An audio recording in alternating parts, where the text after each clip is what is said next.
Hello दोस्तों। तो आज हम लोग अपनी सीरीज को कंटिन्यू करते हुए सांख्य फिलॉसफी के कुछ बेसिक पॉइंट्स को डिस्कस करेंगे।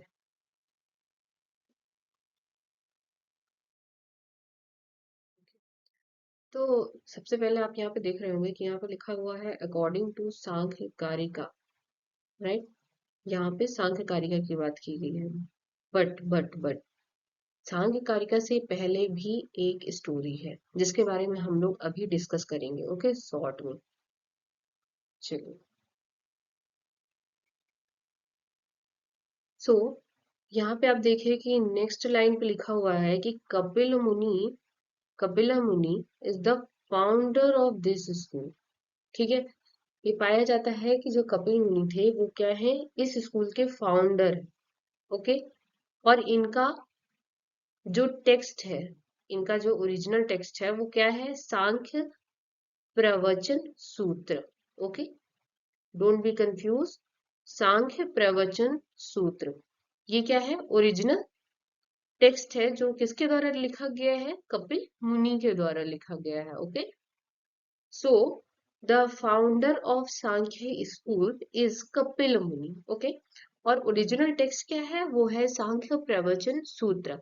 पर चूंकि ये ओल्डेस्ट स्कूल है तो इसके जो भी टेक्स्ट मिले या फिर नहीं मिले, है ना, जो भी बोलो, वो अवेलेबल नहीं है।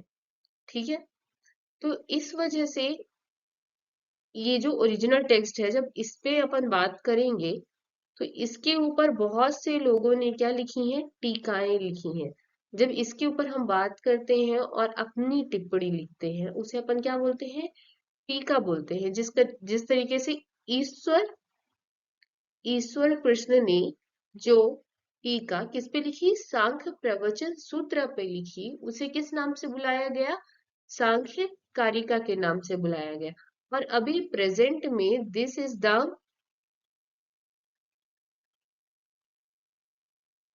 Only valid text.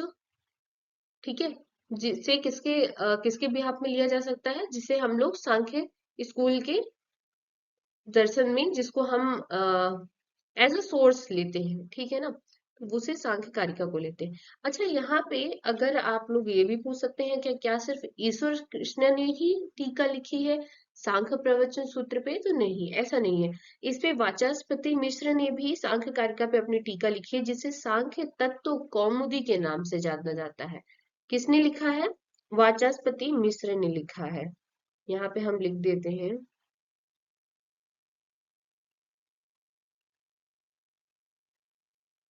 और उसका नाम क्या है उस टीका का, सांख्य तत्व कौमुदी। कई बार ये उसमें आ जाता है, जो अपन यूजीसी नेट वगैरह के एग्जाम्स देते हैं ना, तो कई बार उसमें ये पूछ लिया जाता है, सांख्य तत्व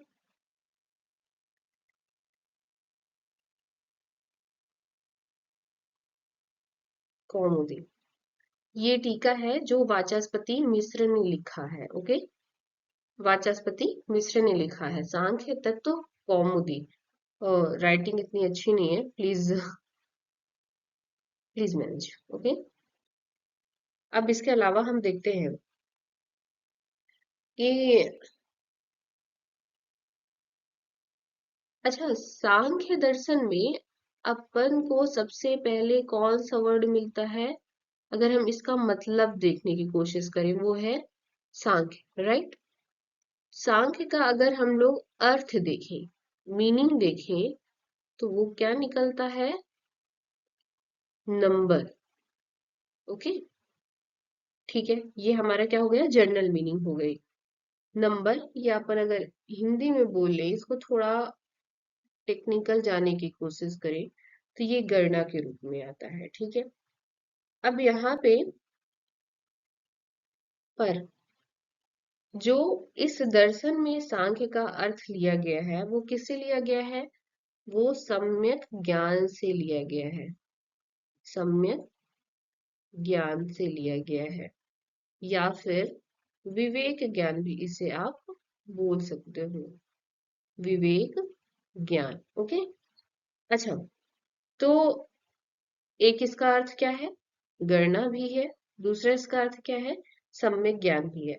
अगर हम इन दोनों ही अर्थों को मिला दें तो ये क्या बन जाएगा, सांख्य क्या है, सांख्य दर्शन। अच्छा ठीक है, समाविष्टि तो दोनों ही अर्थों की है, ठीक है ना, समाविष्ट है, ये दोनों ही अर्थ इसके अंदर क्या है, समाविष्ट है, राइट। तो अब अगर हम देखें कि अच्छा यहाँ पे आपने एक चीज देखा कि ये नेक्स्ट पॉइंट पे क्या लिखा हुआ है, ये कैसा है, डुअलिस्टिक इन नेचर है, मतलब ये दो प्रकार के मूल तत्वों को स्वीकार करता होगा, करता है, आई मीन दो प्रकार के मूल तत्व, वो कौन कौन से हैं, तो ये तो हम लोग थोड़ा बेसिक है तो ये हम लोग जानते ही हैं, है ना, प्रकृति है और दूसरा पुरुष है। अच्छा, अब ये दोनों चीजें तो हमें पता चल गई। अब मान लीजिए कि हमें सांख्य दर्शन का एक परिभाषा की तरह आपको बताना है कि सांख्य दर्शन क्या है, तब यहाँ पे आप क्या लिख सकते हैं, यहाँ पे हम लिख सकते हैं कि प्रकृति और पुरुष के विवेक ज्ञान का दर्शन ही सांख्य दर्शन है। क्या है, प्रकृति और पुरुष के विवेक ज्ञान, विवेक ज्ञान का दर्शन, ओके, विवेक ज्ञान का दर्शन, डन, ठीक है। तो ये हमारा यहाँ तक हो गया। अच्छा, अगर हम यहाँ पे, ओके नेक्स्ट पेज में देखते हैं, ठीक है, अदरवाइज ये बहुत ज्यादा मेसी हो जाएगा। ओके, तो अपन नेक्स्ट पेज में देखते हैं कि जब इन्होंने सांख्य दर्शन ने दो प्रकार के मूल तत्वों को तो स्वीकार कर लिया, कौन कौन सा है, वन इज प्रकृति एंड सेकेंड वन इज पुरुष, ठीक है। अब इनका नेचर कैसा है, तो ये तो जड़ है, जड़ है और ये चेतन है, ओके। इसके अंदर क्या है, कॉन्सियसनेस, कॉन्सियसनेस है, और ये क्या है, ये सिर्फ और सिर्फ मैटर है। इसके अंदर पोटेंशियलिटी तो है, पोटेंशियलिटी तो है, नो डाउट, बट उसे वो एक्चुअलिटी में किस प्रकार लेके आए, ये शक्ति उसके पास नहीं है, ओके। एक्चुअलिटी में किस प्रकार लेके आए ये शक्ति उसके पास, स्वयं के पास नहीं है। क्यों, क्योंकि प्रकृति तो क्या है, सिर्फ एक मैटर है। अच्छा, ये पोटेंशियलिटी और एक्चुअलिटी आप एक जगह और ये चीज सुने होंगे, किसमें, एरिस्टोटल के, एरिस्टोटल के दर्शन में भी आपने ये पोटेंशियलिटी और एक्चुअलिटी सुना होगा, है ना, मैटर और फॉर्म की वो बात करते हैं, वो किसकी बात करते हैं, मैटर और फॉर्म की बात करते हैं, ठीक है।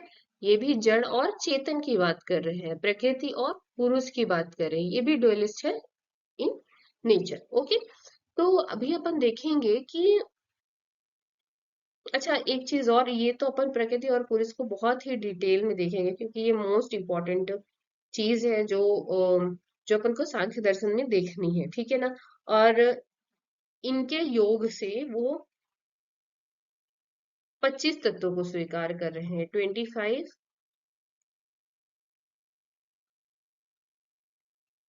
ठीक है, 25 तत्वों को स्वीकार करते हैं, ओके। अच्छा, अब यहाँ पे एक चीज और देखते हैं जो कि अपन बेसिक पॉइंट्स और एक तरीके से बोला जाए कि ओवरऑल चीजें देख रहे हैं ना। तो यहाँ पे अब यहाँ पे क्वेश्चन उठता है कि ठीक है ये सारी चीजें तो हो गई, जब अगर ऑर्थोडॉक्स है तो वेदों को तो मानता है, क्या ये अनीश्वरवादी भी है या नहीं है, ये अनीश्वरवादी है, ये ईश्वरवादी है ना, इस तरीके से आप बोल दो, अनीश्वरवादी है या नहीं है। अच्छा, तो ऐसा माना जाता है कि शुरू में तो ये ईश्वरवादी रहे होंगे, लेकिन अंत में आते आते इन्होंने ईश्वर के संबंध में मौन धारण कर लिया है,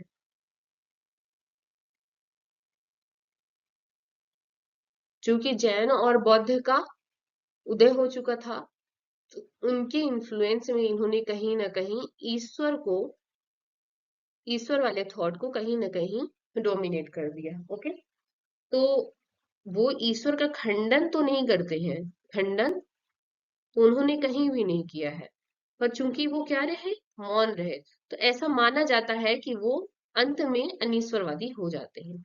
ठीक है, तो आज के लिए दिस इज इट। अब अपन नेक्स्ट लेक्चर में देखेंगे कि इसका कार्य कारणवाद क्या है, कॉजलिटी क्या है सांख्य की, सांख्य दर्शन की कॉजलिटी देखेंगे सबसे पहले, या अपन बोलें कि कार्य कारण वाद डिस्कस करेंगे, ये कैसा है। दूसरा टॉपिक अपन इसके साथ ही देख लेंगे कि ओके, ये कार्य कारणवाद में ये किसको स्वीकार करते हैं, ये सारी चीजें देखेंगे। उसके बाद अपन प्रकृति और पुरुष को डिटेल में देखेंगे। ओके, और ये जो 25 तत्वों की बात की है मैंने, इनके भी बारे में हम नेक्स्ट लेक्चर में देखेंगे। Okay, thank you guys, please subscribe our channel and like. Okay, एक चीज जरूर बोलती हूँ मैं कि अगर आप लोगों को पसंद आए तो जरूर लाइक करिएगा, subscribe and press the bell icon for next notification. Thank you so much guys. Next lecture में हम लोग मिलते हैं.